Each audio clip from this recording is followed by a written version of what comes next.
Welcome to True Crime Talks. In this episode, we uncover a story of forbidden love and its devastating consequences. Lydia had been a young widow for 2 years when she first met Isaac, the parish priest of her small town. Her husband, Nathan, had died in a tragic car accident, leaving her heartbroken and alone. The grief consumed her, and the thought of moving on seemed impossible. She spent her days in silence, her only companions being the memories of Nathan, his laughter, his touch, the way he held her at night. It felt like an endless cycle of sorrow. The pain was sharp, as if the world around her had ceased to exist when Nathan was taken from her. Each day was just a haze of lonely hours. And though she tried to continue with life, every moment reminded her of what was lost. Isaac, the local priest, had often been a quiet presence in her life since Nathan's death. He had visited her home several times, offering prayers and comforting words. At first, she had felt his visits were out of obligation, a duty to the grieving widow of the town. But as time went on, she started to look forward to his visits. His gentle voice, the way his eyes seemed to understand the depth of her sadness, made her feel as though someone truly cared. She no longer felt like a burden when he sat with her, praying and talking about God's will. In his presence, there was a sense of peace, as if for a brief moment, the world wasn't as harsh and unforgiving. Isaac had his own quiet way of showing compassion. He didn't push her to talk about Nathan if she wasn't ready, but when she did, he listened with a patience that was rare. Over time, Lydia found herself sharing more and more her fears of being alone forever, the pain of seeing couples together, the haunting memories of her husband's last days. Isaac always responded with words of comfort, always encouraging her to trust in God's plan. Despite his comforting presence, Lydia couldn't ignore the way she started to feel. She was drawn to Isaac in ways she couldn't explain. His calm demeanor, his deep voice, the way he never seemed to rush her at all seemed so different from the hurried and often dismissive attitude of the rest of the town. At first, Lydia convinced herself that these feelings were merely a reflection of her longing for comfort. Isaac had been a friend in her grief, someone to lean on, but as time passed, she realized her emotions were becoming something more. It wasn't just his kindness that moved her, it was the way he looked at her, the way his eyes seemed to linger just a moment too long, as if he saw something in her that no one else did. She had become aware of the warmth in his smile, the way his gaze softened whenever she spoke. It made her feel seen in a way she hadn't felt in years. And when their hands brushed by accident during their prayers, a spark ignited inside her, something she hadn't felt in such a long time. She quickly dismissed it, telling herself that it was only the loneliness talking, that this was simply her mind searching for some sort of connection. But the truth was, Isaac had become a constant in her life, one she never wanted to let go of. He had become the one person she could trust, the one person who never judged her for her grief. And with that trust came something unexpected, a growing attraction that neither of them had anticipated. The days slipped by, and Lydia found herself waiting for Isaac's visits with an eagerness she couldn't explain. She didn't know it yet, but the seeds of something far more dangerous had already been planted. The connection between them was beginning to shift, becoming more complicated, more intense. What began as friendship and comfort would soon spiral into something neither of them could control. As weeks passed, Lydia and Isaac spent more time together, talking for hours after the daily prayers. Their conversations began to go beyond simple pleasantries and small talk. They spoke about their deepest fears, regrets, and longings, things they had kept hidden from everyone else. Isaac, too, had a past that haunted him. His decision to dedicate his life to the church had come with its own set of struggles, and he often found himself torn between his spiritual duties and his own desires. He confided in Lydia about the challenges he faced as a priest, the isolation he sometimes felt, and the loneliness that often crept into his life. She listened, her heart heavy with empathy for him, but also growing more connected to him with every passing day. Lydia had always been independent, but after Nathan's death, she had felt disconnected from the world. She had withdrawn into herself, believing that no one could ever understand the depth of her pain. But Isaac made her feel heard, as though her grief mattered to him. His quiet strength gave her a sense of security, a sense that maybe, just maybe, there was something more to life than the sorrow that had defined her existence for so long. The more they spoke, the more they shared, and the more they found solace in each other's company. Isaac's presence, though intended to comfort her, began to spark something within Lydia, a longing she hadn't felt in years. She couldn't deny the growing attraction, but she tried to push it away, telling herself that it was just the loneliness talking. After all, he was a priest, and she was still mourning Nathan. They were in no position to be anything more than friends. But the attraction didn't disappear. If anything, it grew stronger. Isaac, too, began to notice the change. He could no longer deny the chemistry that existed between them. The way her laughter made him feel light inside, how her eyes would brighten when she spoke to him, it all made him question his own resolve. He had sworn a vow of celibacy, dedicating his life to God's work, yet here he was, feeling something for Lydia that he had never felt before. Every time their hands brushed, his heart would race, and he found himself daydreaming about her long after their conversations ended. One evening, after a particularly emotional conversation about life, faith, and love, they found themselves walking along a quiet path near the church. The evening air was cool, and the street lights flickered overhead, casting a soft glow on their faces. Isaac was about to say something, but before he could, Lydia stopped, her gaze fixed on the ground. She was afraid to look at him, afraid that if she did, he would see what she had been trying so hard to hide, her desire for him. Isaac, sensing the shift in the air, reached out and gently touched her arm. The simple touch sent a shock through her, and when she finally looked up at him, their eyes locked in a moment that felt eternal. For a brief second, time seemed to stand still. The world around them faded away, and all that remained was the intensity of their gaze. Neither of them spoke. The silence between them was filled with unspoken words, emotions that neither could fully comprehend but both could feel. The moment passed quickly, and Lydia quickly looked away, a rush of heat flooding her face. Isaac took a step back, his heart racing as he tried to make sense of what had just happened. It was clear to both of them now their friendship had evolved into something else, something dangerous. They parted that evening, each one struggling with the same question: could they continue this bond, knowing how much it had changed? Neither of them could answer it. They both knew that what they were feeling was something forbidden, something that could destroy everything they had worked to build. But despite their guilt and the knowledge that their actions were wrong, they couldn't stop the pull between them. The lines between right and wrong, friendship and desire, were beginning to blur. Neither Lydia nor Isaac had the strength to walk away, and they both knew that whatever happened next would have consequences neither of them were ready to face. As the affair between Lydia and Isaac continued, the secrecy and tension began to take its toll.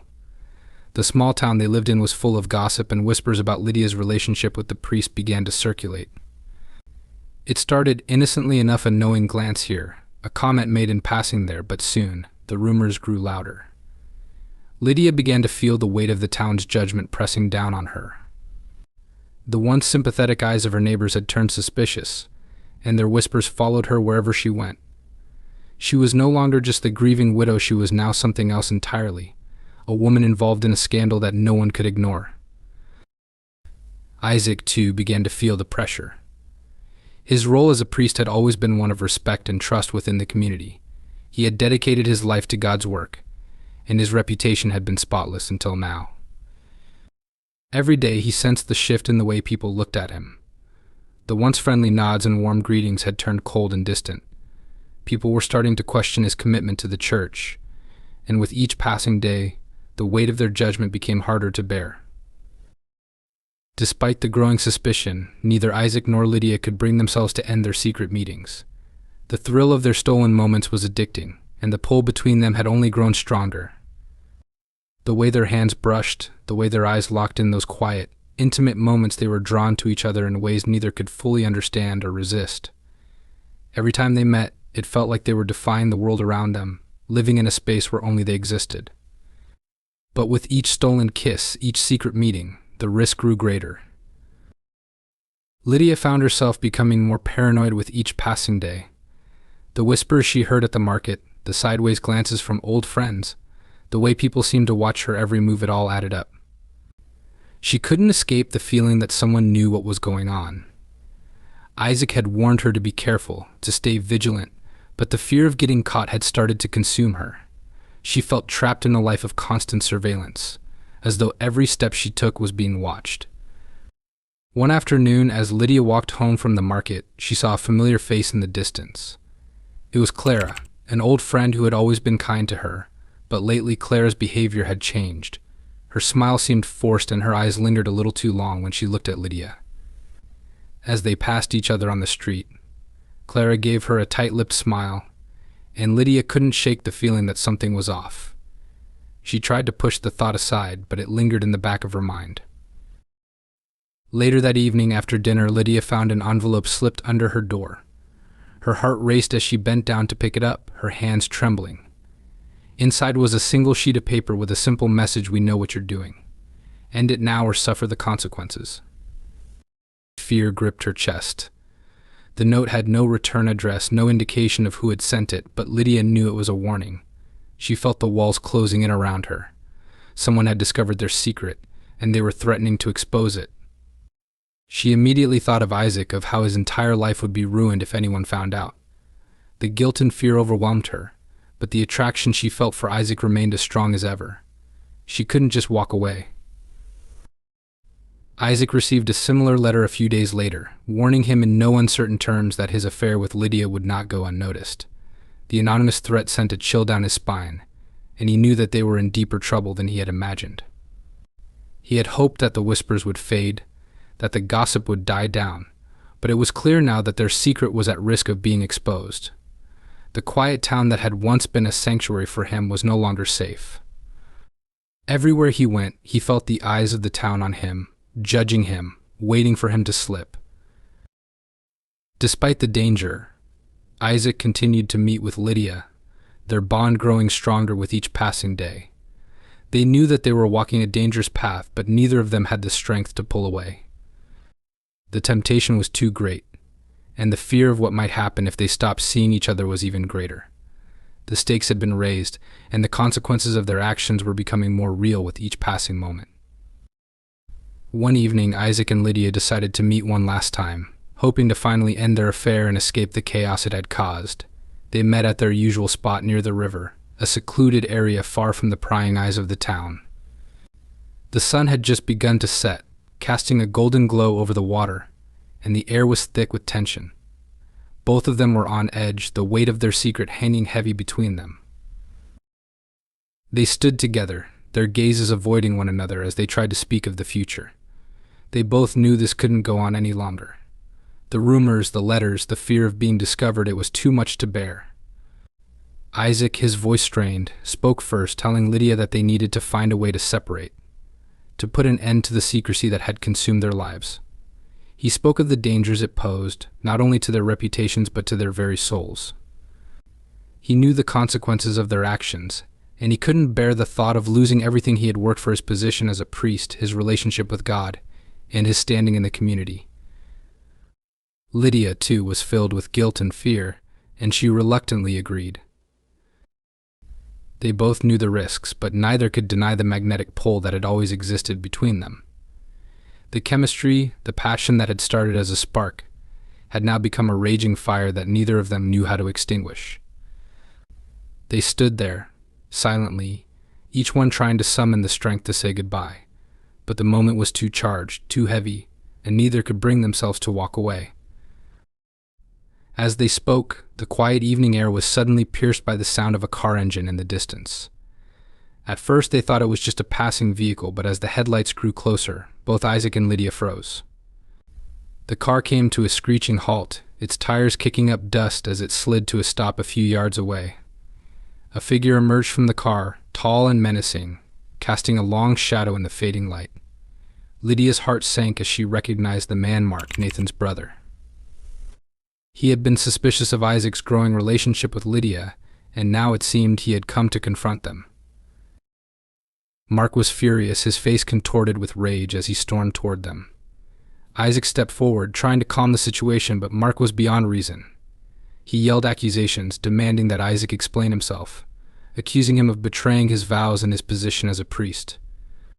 His words were sharp, venomous, and filled with years of resentment. Lydia, standing frozen, felt a knot tighten in her stomach. She had never imagined things would come to this, that Mark would find out about their affair in such a violent and public way. The confrontation escalated quickly. Mark's anger boiled over, and in a moment of blind rage he lunged at Isaac, shoving him hard. Isaac staggered back, his balance lost for a split second. Lydia tried to intervene, but Mark pushed her aside, his focus solely on Isaac. In the chaos, Isaac's instincts took over. He tried to defend himself, but the situation was too unpredictable.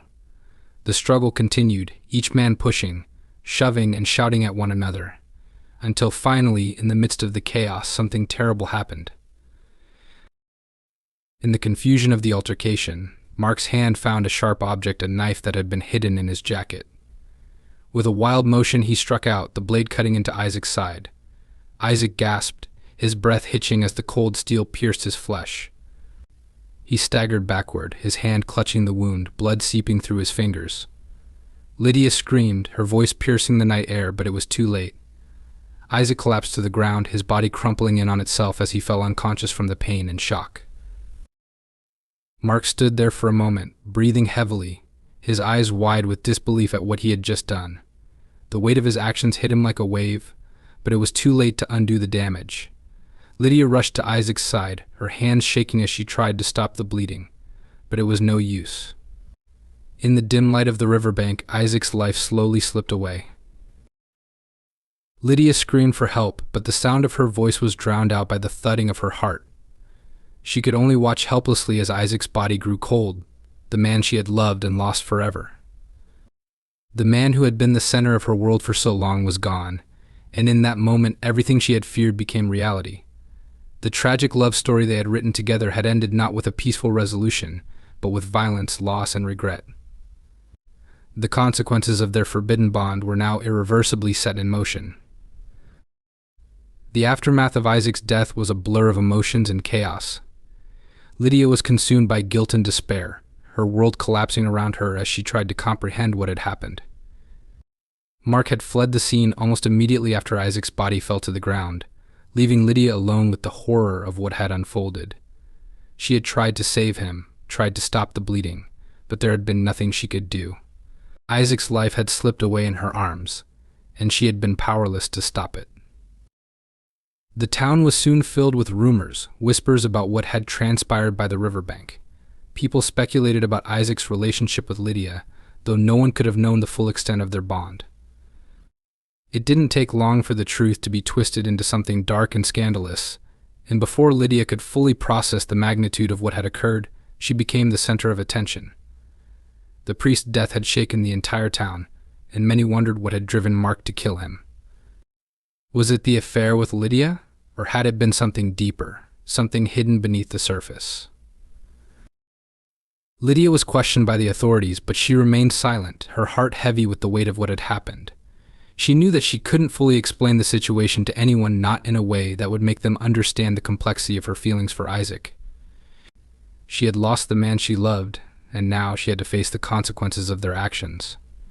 The guilt gnawed at her, and the silence felt suffocating. She longed for a way out, a way to escape the scrutiny and judgment of the town. But she knew there was no escape from the truth. As days passed, Mark's whereabouts remained unknown.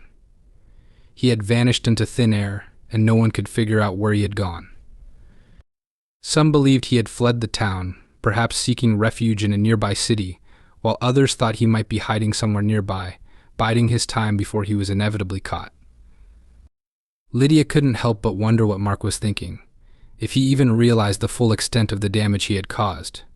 He had murdered Isaac in a moment of rage, but in doing so, he had irrevocably destroyed not just Isaac's life but his own and hers as well. The church, once a place of solace, became a source of unbearable pain for Lydia. She couldn't bring herself to attend services anymore, knowing that Isaac's absence would leave an empty, aching hole in the congregation. His death had shattered the town's sense of peace, and there was no escaping the reminder of what had transpired. She would walk through the streets, her eyes downcast, unable to face the people who once knew her as the quiet widow who had lost everything. Now she was the woman who had been at the center of a scandal, a tragedy that had destroyed a man's life. One night, after weeks of torment, Lydia found herself standing by the riverbank again, the place where everything had changed. The water rippled gently under the moonlight, and she closed her eyes, remembering the last moments she had shared with Isaac. She had never intended for things to spiral out of control, never wanted anyone to get hurt. But in the end, that was exactly what had happened. Isaac was gone, Mark was on the run, and Lydia was left to pick up the pieces of her shattered life. The guilt that weighed on her was overwhelming, suffocating. She couldn't undo what had happened, couldn't change the course of events that had led to Isaac's death. The tragedy was her fault, and she knew it. She had let herself fall into something forbidden, something dangerous, and in doing so, she had brought destruction upon everyone involved. There was no redemption, no way to fix what had been broken. All that was left was the emptiness, the constant reminder of a love that had ended in bloodshed. The adventure she had embarked on with Isaac had ended not with a new beginning, but with a tragedy that would haunt her for the rest of her life. In the days that followed, Lydia remained a shadow of her former self. The town's whispers continued, and the guilt and regret slowly consumed her. She would never be free of what had happened, never be able to escape the tragedy that had been set in motion by a series of choices that she could never undo. All that was left was the quiet, endless ache of a love lost to violence, and the realization that some adventures don't end with happily ever after.